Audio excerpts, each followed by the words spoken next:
लवकुश समाज का, कोई अति पिछड़ा समाज का या किसी दूसरे समाज का भी जिसको लोग पसंद करते हो, सामाजिक न्याय को पसंद करने वाले लोग जिनको चाहते हो, वैसे उनमें से किसी को बना दीजिए। छोड़ दीजिए उपेंद्र कुशवाहा की बात, हम कहाँ अपनी बात कर रहे हैं। अरे भैया, पार्टी से तो लगभग सभी लोग नाराज हैं, 2-4 लोगों को छोड़ करके कि नहीं कुछ हुआ। जिस तरह से पार्टी बढ़ते जा रही है, जिस डील के आधार पे पार्टी चलते जा रही है, अगर इसी तरह से पार्टी चलती चली गई तो बर्बाद हो जाएगा सब। डील को लेकर बिहार की राजनीति गरमाई हुई है और जदयू के संसदीय बोर्ड के राष्ट्रीय अध्यक्ष उपेंद्र कुशवाहा लगातार जदयू पार्टी को लेकर सवाल खड़ा कर रहे हैं। उपेंद्र कुशवाहा का यह साफ कहना है कि डील हुई है, और डील क्या कुछ हुई है तमाम लोगों के सामने, तमाम कार्यकर्ताओं के सामने नीतीश कुमार हो या फिर लल्लन सिंह हो, वो बैठक बुलाकर क्लियर करे। तो वहीं यह साफ उपेंद्र कुशवाहा आज कह रहे हैं कि जिस तरीके से डील हुई है, तेजस्वी यादव को 2025 में मुख्यमंत्री नहीं बनाया जाए, और क्या डील हुई है राजद और जदयू में, यह क्लियर किया जाए। तो वहीं उपेंद्र कुशवाहा का क्या कुछ कहना है, आप सुने। कोई मतलब ही नहीं है। हम करेंगे उपेंद्र कुशवाहा साधारण मेंबर बन के रहेगा भैया, उसमें संसदीय बोर्ड का अध्यक्ष और राष्ट्रीय अध्यक्ष बनने की मेरी कोई ख्वाहिश नहीं है। हम तो कह रहे हैं कि साधारण मेंबर, प्राथमिक सदस्य जो 5 रुपया वाला होता है, वही बन के हम जेडीयू में रहेंगे। हमको, मेरा कोई ख्वाहिश नहीं है। सिर्फ एक ही है कि बिहार की जनता की जो इच्छा है, उनकी इच्छा के अनुकूल पार्टी एक्ट करे। सिर्फ हम इतना, पार्टी किसको बनाए, लीडर किसको बनाए। हम तो कह रहे हैं कि जेडीयू में किसी को, कोई लवकुश समाज का, कोई अति पिछड़ा समाज का या किसी दूसरे समाज का भी जिसको लोग पसंद करते हो, सामाजिक न्याय को पसंद करने वाले लोग जिनको चाहते हो, वैसे उनमें से किसी को बना दीजिए। छोड़ दीजिए उपेंद्र कुशवाहा की बात, हम कहाँ अपनी बात कर रहे हैं। यानी तेजस्वी यादव को बोला गया है कि आगे के वही अब सीएम है, तो उस पर विराम लगे। इस पर तो बिहार की जनता कभी तैयार नहीं होगी, और यही स्थिति रह गई तो इस पार्टी को डूबने से कोई बचा नहीं पाएगा। डूबने से पार्टी बच सकती है। इस डील की बात समाप्त की जाए, और जो हम कह रहे हैं कि जेडीयू में किसी भी व्यक्ति को, अति पिछड़ा समाज से किसी को ले आइए, अब लवकुश में से किसी को ले आइए, या जो भी सामाजिक न्याय पसंद करने वाले लोग हैं पार्टी में, एक से एक लोग हैं, उनमें से किसी को ले आइए। लेकिन जो जिस डील की चर्चा कर रहे हैं उसके आधार पे कीजिएगा तो पार्टी बर्बाद हो रही है, हो जाएगी। एक सवाल है सर, एक सवाल है, आप वार्ड का भी चुनाव नहीं जीतिएगा। अरे भैया, हम न जीतेंगे, ठीक है, 19-20 हम न जीतेंगे वार्ड का चुनाव, इससे कहाँ फर्क पड़ता है। 19-20 तारीख को आपने जो बैठक बुलाई है, जो पार्टी से नाराज है। अरे भैया, पार्टी से तो लगभग सभी लोग नाराज हैं, 2-4 लोगों को छोड़ करके। 2-4 लोग जो गिनती के हैं, जो मुख्यमंत्री के इर्द गिर्द रहते हैं। देखिए, सच बात यही है कि आज मुख्यमंत्री जी भी अपनी इच्छा से कुछ नहीं कर पा रहे हैं। अपनी इच्छा से मुख्यमंत्री जी करते तो इतने दिनों के संघर्ष के बाद सत्ता में आए, और इतनी मेहनत करके बिहार को उन्होंने एक बड़ा झंझावात से निकाल करके बिहार को उन्होंने बाहर लाया है। तो इतनी मेहनत नीतीश कुमार जी ने की है। याद कीजिए ना, उस समय जो खौफनाक मंजर बिहार में था, नीतीश कुमार जी ही थे जिनकी काबिलियत के चलते बिहार बाहर आ पाया। तो नीतीश कुमार जी के मन में तो दर्द है कि अब बिहार फिर उसी तरफ नहीं जाए, लेकिन उनसे करवाया जा रहा है। कुछ लोग उनको घेर करके करवा रहे हैं, और ऐसे लोगों से घिरकर मुख्यमंत्री जी जो निर्णय ले रहे हैं, इसके चलते गलती हो रही है।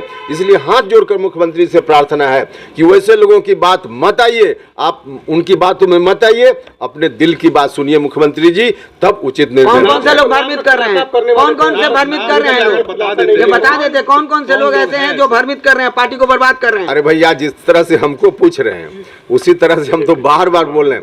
आप पार्टी कार्यालय में चले जाइए, हम बाहर की बात नहीं कर रहे, पार्टी कार्यालय में चले जाइए, कैमरा बंद कर लीजिएगा, माइक ऑफ कर लीजिएगा, और वहां किसी से भी पूछिएगा, इवन पार्टी कार्यालय का जो हमारा स्टाफ है उससे भी अकेले में भी पूछिएगा, तो लोग बता देगा कि कौन कौन लोग दिग्भ्रमित कर रहे हैं। 19-20 को जो आपने बैठक बुलाई है, उसे लेकर कहा जा रहा है कि पार्टी के खिलाफ एक्ट कर रहे हैं आप, और इस आधार पर भी कार्रवाई हो सकती है। अब फिर आप लोग तो अजीब सा सवाल पूछ रहे हैं। हम कह रहे हैं कि भाई उपेंद्र कुशवाहा का कोई मामला नहीं है ना, कौन हर तरह की कार्रवाई झेलने को उपेंद्र कुशवाहा तैयार है। हम तो सिर्फ कह रहे हैं कि पार्टी को बचा लीजिए, उपेंद्र कुशवाहा को आप रखिए न रखिए उसकी भी बात नहीं, पार्टी को बचा लीजिए। या पार्टी सिर्फ उपेंद्र कुशवाहा के मन में इस पार्टी के लिए दर्द नहीं है, लेकिन उपेंद्र जी बचा लीजिए इसको। आपका जो मीटिंग है वो चुनौती मान रहा है जेडीयू के, आपने चुनौती है कि नहीं वो जेडीयू के शीर्ष नेतृत्व के लिए? किसी के लिए चुनौती नहीं है। हम पार्टी की मजबूती की बात कर रहे हैं, और इसके लिए हमने मीटिंग रखी है। देखिए, एक नहीं सैकड़ों लोग रोज फोन करके, हम जिस इलाके में बिहार में जा रहे हैं वहाँ के लोग, आम लोग, हम जब पटना में होते हैं तो यहाँ पार्टी के साथी मिलकर के सब लोग बोलते हैं कि नहीं कुछ हुआ। जिस तरह से पार्टी बढ़ते जा रही है, जिस डील के आधार पे पार्टी चलते जा रही है, अगर इसी तरह से पार्टी चलती चली गई तो बर्बाद हो जाएगा सब। तो वैसे लोगों के मन की चिंता का ध्यान रखते हुए हम वैसे तमाम लोगों का आह्वान करते हैं कि सब लोग आवें और अलग अलग जो व्यक्तिगत रूप से मुझको बोलते हैं मिल करके एक जगह बैठ करके और इस चिंता पर विमर्श करें। और इसीलिए 19 और 20 2 दिन की बैठक रखी गई। कभी कोशिश की नीतीश कुमार से बात करने की, राष्ट्रीय अध्यक्ष से बात करने की? भाई लगातार हम तो बोल रहे हैं।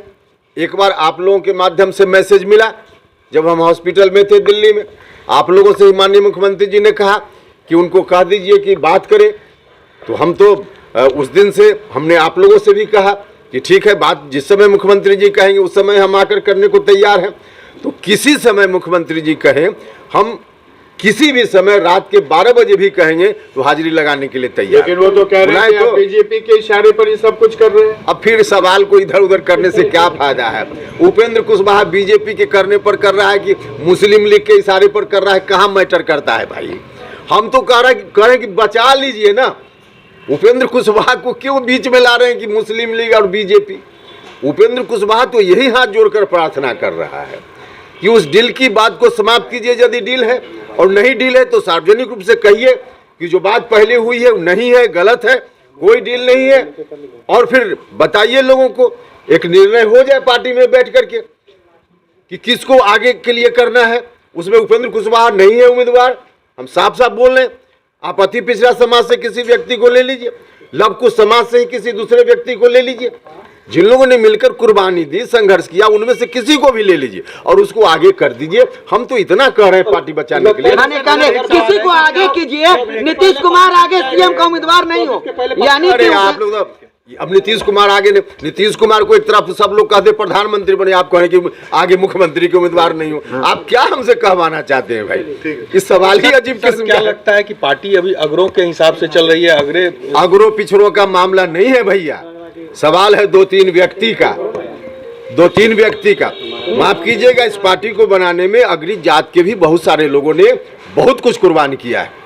जब लालू जी का खौफ चल रहा था उस समय अग्रज समाज के लोगों ने भी बहुत कुर्बानी दी है। समता पार्टी का निर्माण हुआ, हाँ, आधार जरूर लव कुश बना, आधार जरूर अति पिछड़ा समाज के लोग बने, लेकिन दलित महादलित समाज के लोग, यहाँ तक कि माइनॉरिटी समाज के लोग भी और अगरी जात के लोग भी, सब लोगों ने मिलकर इस दल को समय समय पर ताकत दी।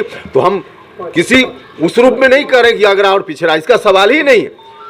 समरस समाज बने, समता पार्टी का यही नारा था और समरस समाज बनाने में नीतीश कुमार जी कामयाब हुए, मेरा दावा है कामयाब हुए। डंके की चोट पर हम करें, लेकिन अब जिस ओर बढ़ने की बात हो रही है वहां क्या होगा, यह चिंता का विषय है, यह चिंता का विषय। धन्यवाद। तो आपने सुन लिया, जदयू के संसदीय बोर्ड के राष्ट्रीय अध्यक्ष उपेंद्र कुशवाहा थे। जिस तरीके से बातें हो रही है डील की, उसको लेकर तमाम प्रतिक्रिया दे रहे थे। उपेंद्र कुशवाहा का यह साफ कहना है कि दलित समाज के लोगों को आगे बढ़ाया जाए, तो वहीं लौकुश समाज के लोगों को आगे बढ़ाया जाए। वहीं नीतीश कुमार हो या फिर लल्लन सिंह हो, वो कहीं ना कहीं बैठक करें और बैठक करके तमाम बातें क्लियर करें कि क्या कुछ डील हुई है। तो वहीं उपेंद्र कुशवाहा ने यह साफ कहा है कि कैमरा बंद कर अगर आप चपरासी से पूछेंगे जदयू कार्यालय में जाके क्या कुछ डील हुई है तो वो बता देंगे कि क्या डील हुई है। तो वहीं उपेंद्र कुशवाहा का क्या कुछ कहना था आपने सुना है। और भी तमाम खबरों के लिए NBC 24 के साथ बने रहें। बहुत बहुत धन्यवाद।